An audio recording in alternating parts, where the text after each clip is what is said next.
Hello, what's up? Good morning, everyone. Good morning, gamers. Morning time here. Hope everyone's having a good day.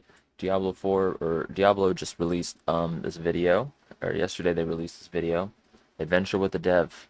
Um, in my patch note review, I had said that I really wanted an explanation from the devs Just about. like, I want a reasoning. Like, where in your mind did you say yes to fiery enchanted, poison enchanted, cold enchanted, fighter host, bloated corpse, all of those, everything that explodes? The way it is. And what I mean when I say the way it is why is there several exploding on death effects? Why are there multiple, like, why are there just multiple effects that overlap to do the exact same thing? Like, they're basically just clouding up a pool of enchantments or fixes with really unimaginative just copy and paste stuff. Like, you know how many things explode on, how many enchantments make them explode on death?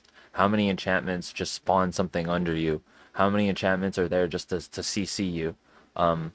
I had said in that video, I really want an explanation from the devs. It sounds like the devs did not talk to each other when they were making the game. And that's why there's so many overlapping abilities that do the exact same thing. So, I'm hoping that this sheds some light onto that, and I'm really curious to see how the Diablo 4 devs play their own game. Do we have any emotes? I can taunt you. Taunt me. There are so many ways I can kill you. That will be your last stupid mistake. Hi, I'm Deanie. I am a senior dungeon designer on Diablo 4.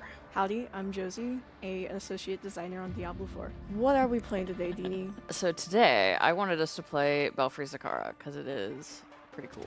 Belfry Zakara is a dungeon that you find on the coast of Hawazar. It's pretty cool, because it's Alright. the only dungeon that is got Right off the rip, I want to say it's really unfair for Diablo or Blizzard to use these two women for this video. Because, like, damn, they kind of put themselves in, like, a moral checkmate with that. the kind of like Zac architecture going on. You know exactly mixed what I with mean. The lovely drowned themes all over the place. So it makes it like super unique and a super cool place to visit. The tile sets are basically What is her build?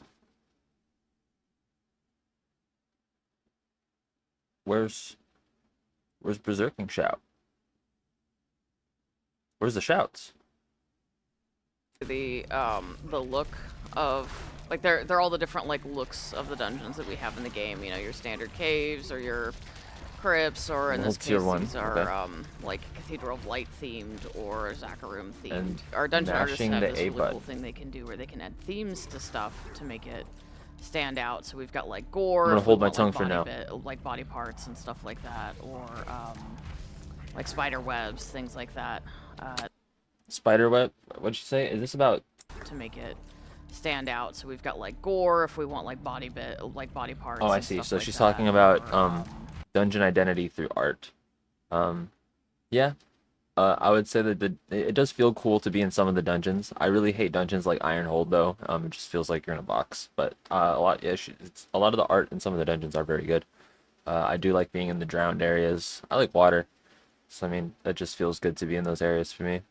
But the spiderweb one, I get the immersion, but why do you get CC'd when you walk through a spiderweb on the ground? That's just like spider webs, just things cooked. like that. This one, however, happened to get a drowned theme, and it is the only dungeon of its type in terms of art. I think that actually the drowned matched very well with the Belfry Zakara theme, just due to the fact that what we'll find later is there are bells going on in the dungeon, and so everybody knows that there are Oh, she's drowned actually using bells, her and other for them abilities. to be Okay, in a good for her. church with the church bells. I like her name, Lucifer. It's It funny. fits very well. Are you telling me there are bells in this belfry, Zakara? Yes. All right, Josie, tell me, what do you do? So it's a little bit of level design with procedural creation with the tiles, as mentioned previously. And then So other she does times RNG. we're working with encounters or like adding little goodies on where to spawn shrines, as we currently see. And every now and then there will also be cursed shrines, and that's a fantastic event. Deanie Okay, I actually think that the procedural generation is kind of it is good. Like when you go into a dungeon, it is like the same four layouts, but it's nice on the brain to have an expectation when you go into a dungeon. So this is actually all some good stuff so far, Actually created. except for the gameplay. Can't help. Oh, well, I mean, everybody has help. It's a collaborative job. People will create an initial dungeon, and then another dungeon designer will come in and then wind up basically giving both critique, and then also will make it better from there. And they'll understand, hey, this was like the core of the original idea, and keep that, and then we'll modify it to fit standards for the rest of the game, on making sure, like, hey, Okay, yeah, if that standard is give every single enemy 3 versions of a CC and also explode on death, and then just make the game annoying to be in, like that's a miss. Whatever she's talking about right now is a miss. They need to reapproach their philosophy for that. They should just have like one dedicated team, because like the water feels so muddy with the design of the enemies in the dungeons. Like there's just so much shit. There's just so much shit going on, and I don't know. It's not like PoE. Like you just kind of get one shot out of nowhere. If you don't get one shot out of nowhere, like you just get CC'd and then chain CC'd. And there's some CC that doesn't even like look like CC. Like when the big guy with the axes run up to you and it's just like, "Urgh," and then you're stuck there for like 6 seconds. Like, I don't know. I'll just keep watching. killing all these monsters in this area is too large, so let's actually shrink it a bit. Oh, we still gotta go find another bell. Yeah, we do a lot of play tests. So when someone has a dungeon ready, they'll be like, "Hey, can people play test my dungeon?" And we actually have standing meetings specifically for like when someone has something. They need to reach out for streamers for this. They just do. Like they need to reach out. They need to reach outside of their company for something like that. They just do.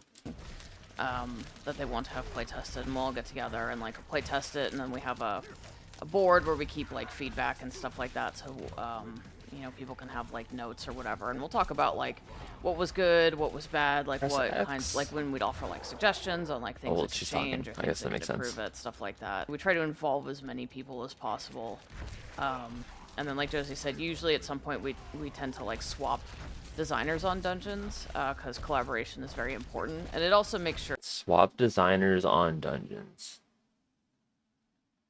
Collaboration is very important.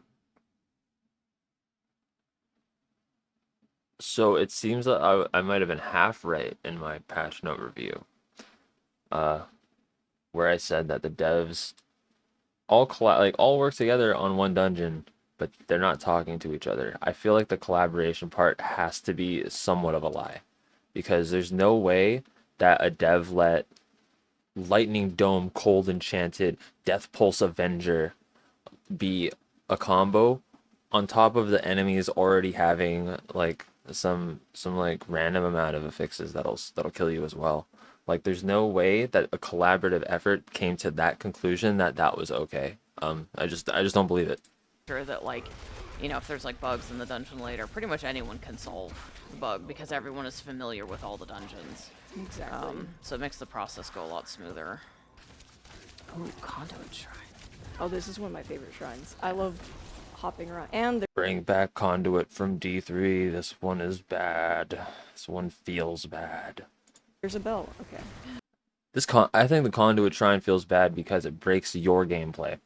Like, you were doing something, you were pressing buttons, you were building up your resource to spend it all, you were buffing yourself, waiting for these alignments and cooldowns and situations so that you could deal big damage. And sometimes, I don't know, the Conduit Shrine doesn't do enough damage. I don't think it does. They need to just 10x the damage on the not teleport. The teleport damage is actually fine, but they just need more damage for walking around, and also increase the movement speed.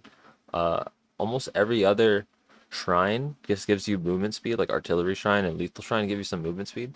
Why does Conduit slow you down? Like I played a Druid, obviously, so Druids hit movement speed cap kind of easily, so grabbing a Conduit Shrine just always felt bad. So I mean, I don't know. It's a mini complaint, but I think it's valid. Smash it. Smash it. Oh, you did smash it. Well, fine. Smash it without me. See if I care. I think I mean, the biggest challenge for this one was actually more art, making it look good. Okay, the art in Diablo does look good. The atmosphere, they did nail it. The aesthetic, they nailed it. The problem is that the game is so drab and gray and monotone in color that I don't know, you lose out on gameplay for it because things will get lost in the backgrounds and on the floor.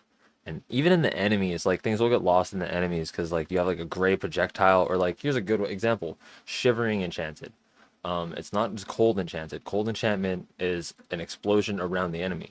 Shivering enchanted is when the enemy will shoot a small ball, an ice ball that follows you around until it gets in range of you, and then it starts pulsing for cold damage. That small ball is kind of hard to see on most maps, especially in like Helltide zones where like the terrain is mountainous and like black and gray. Yeah, just it's really hard to see some effects like that. And yeah, the art's good, but I really don't think the art should ever come in between playing the game. Like sacrificing gameplay for art, I think is only gonna shoot a game in the foot. Because at the end of the day, a game can be pretty, but like if it feels bad to play, no one's gonna open up the game and hit start game or like hit play or load their save because they're gonna remember why it felt so bad to open the game and play it. But there were. I mean, some of it's also just like, you know, making sure it still like fits within like the area that it's in, and trying to find spots for those really big bells. Like we had to make sure that like those fit. You know, and making sure that usually our biggest challenges are trying to like reduce like backtracking as much as possible. Yep. Because I know that's the biggest headache that everyone has. So we're always looking for ways to. Ooh, she used her improve skill. that That was kind actually of kind of stuff. cool. Sabini, how Why did you why end up does she going do that into more? game design?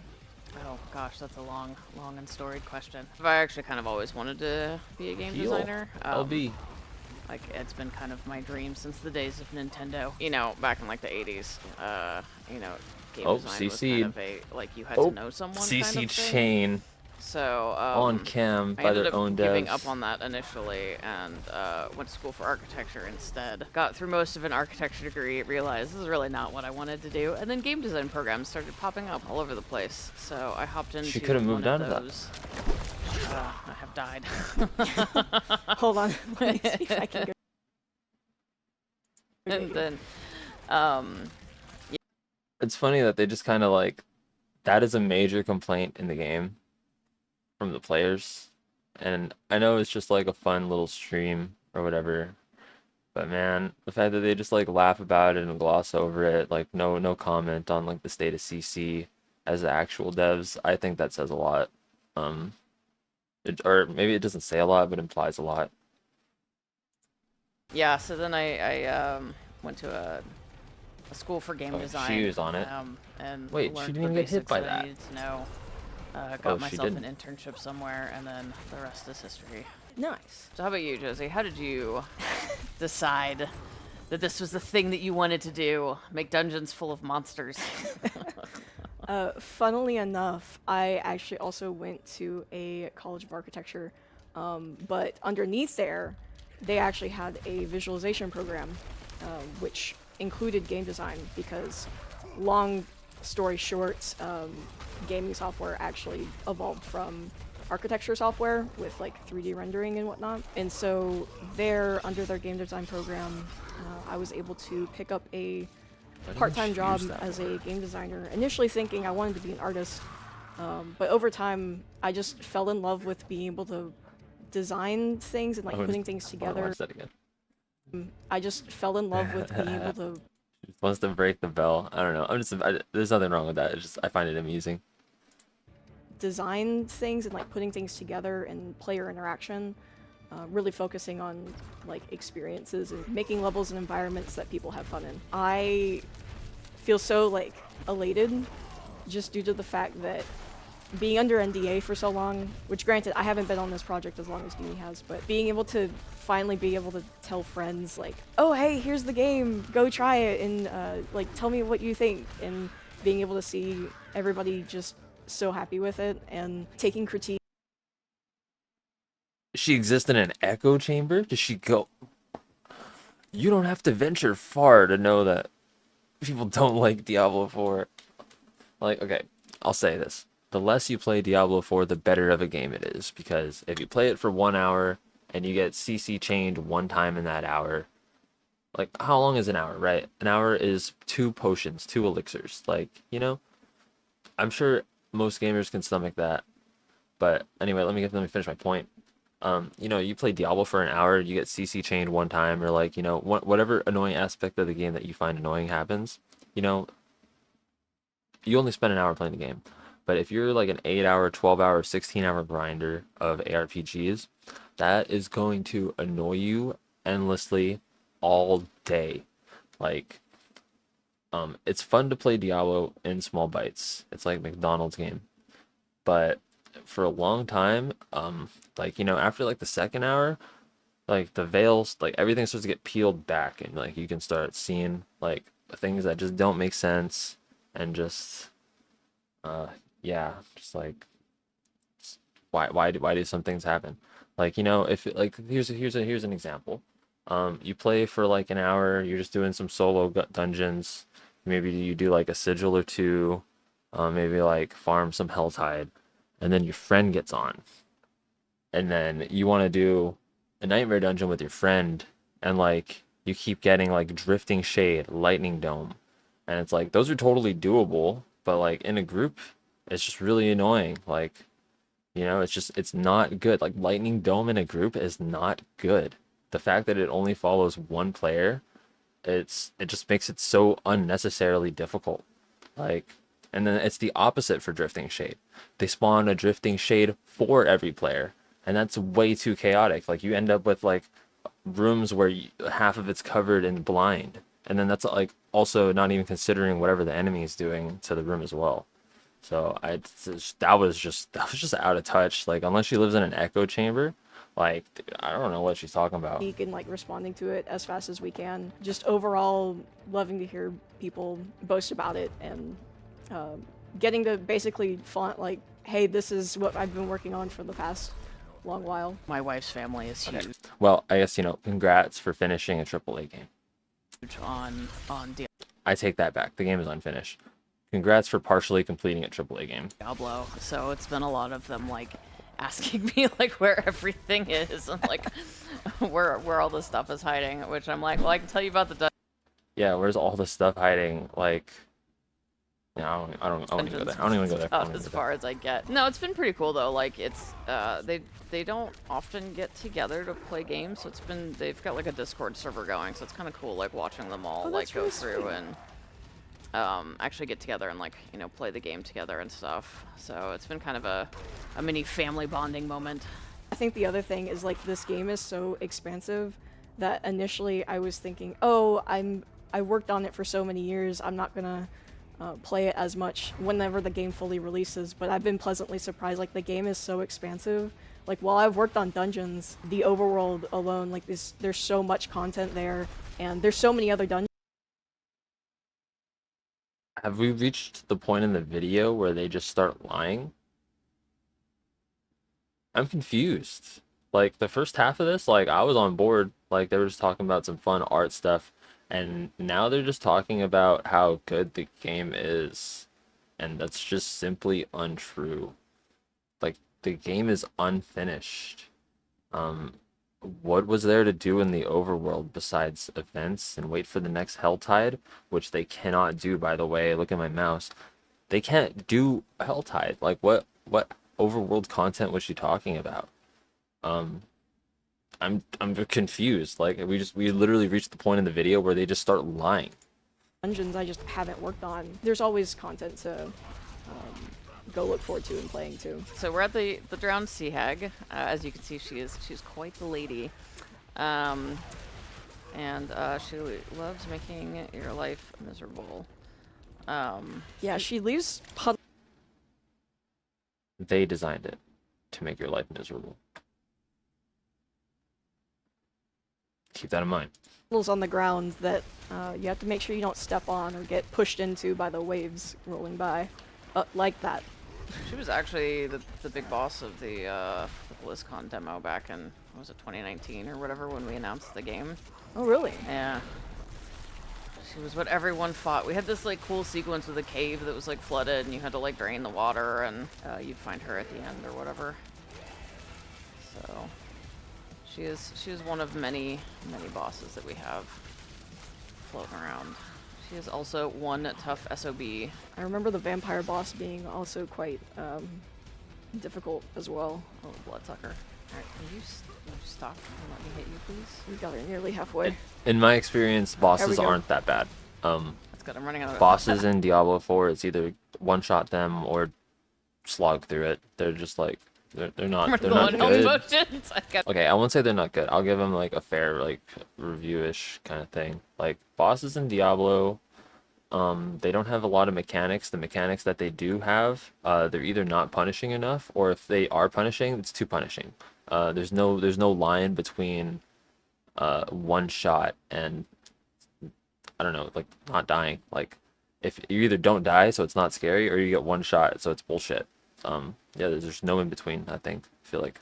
Gotta get more. I feel like I am average at games.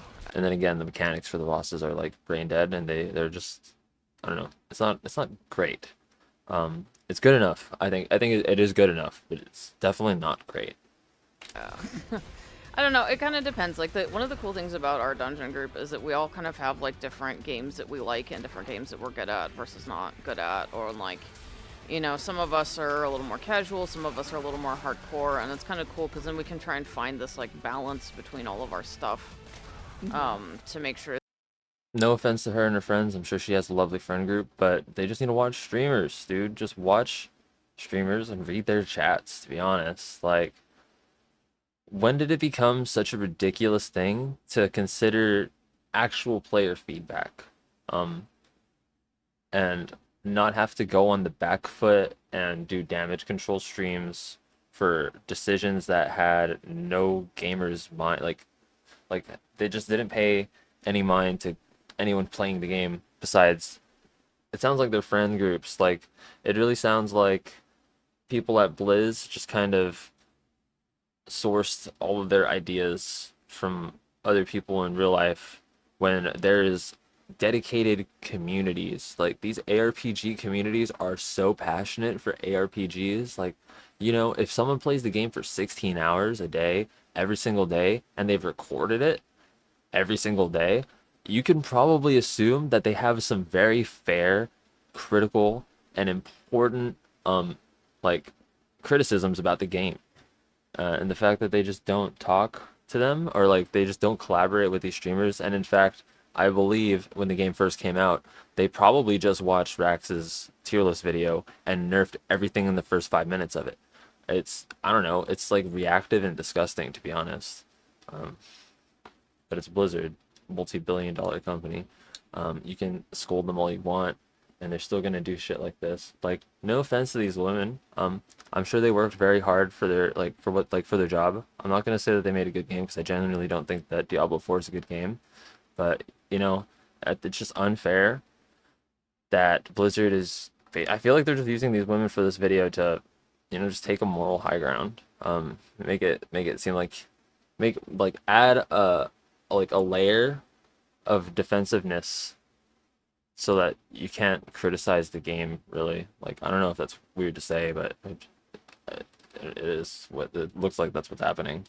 That, you know, everyone is having a good time regardless of whatever their gaming preferences are. It's kind of a nice dynamic to have, especially when you're making content. If everyone has like the same temperament towards the games they like and how they like to play them, well, then you. Or maybe these two just shouldn't have made like an ARPG. Like, I'm sure that they could like, I'm sure that they're, whatever they have in their minds, whatever they can cook up in their minds, like, it can be good. But I just, whatever they did cook up, it was not good for Diablo 4 specifically. But everything ends up one note. But when you have designers with different opinions, then you can like you know, find the balance between what everyone likes.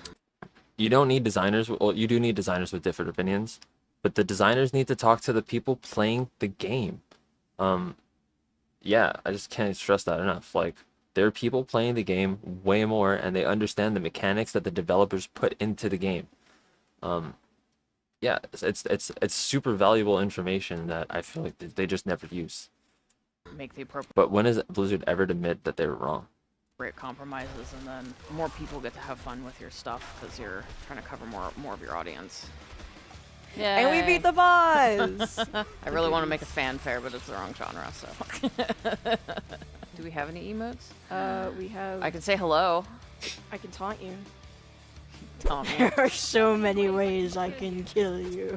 Alright, fine.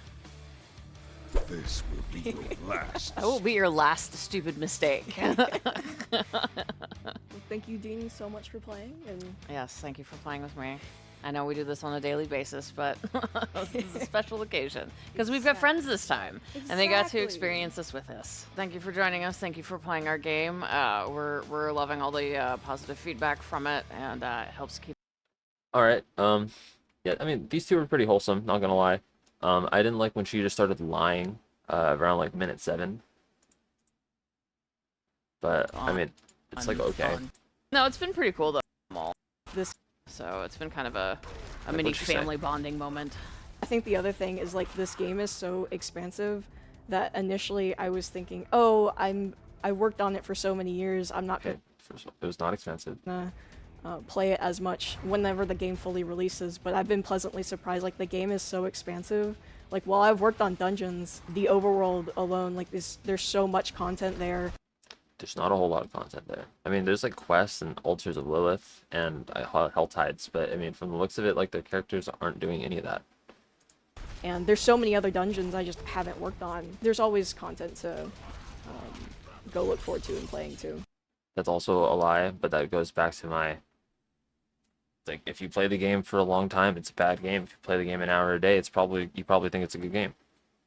So we're at the Drowned Sea Hag. Because the only content is the Nightmare Dungeons. And like, they're removing Nightmare Dungeon resets, so they're just slowing down the game again. Granted, it is a glitch and exploit, technically, but there's nothing wrong with it, right? Like, if the purpose of the end game is to farm the Nightmare Dungeons, and there is a method to reset the Nightmare Dungeons to farm them fast, they should just add it to the game. Like, it's been in there. Like, they've removed instant Nightmare Dungeon resets multiple times at this point. There's been different forms of the glitch to reset, and every single time Blizzard fixes something, they add a whole bunch of more bugs. Like, if you look at my patch note video, like 75% of the 1.1.1 patch notes is bug fixes. Like, it was supposed to be a sorcerer and barbarian fix patch, and sorcerers are even more broken. Warriors got like, like they got some water splashed on them. They got some like water splashed on them. Like, a little bit good happened to barbarians, but they really just they masqueraded patch 1.1.1 as the barbarian and sorc fix, but really it was just a massive bug fix patch to try and damage control their unreleased game.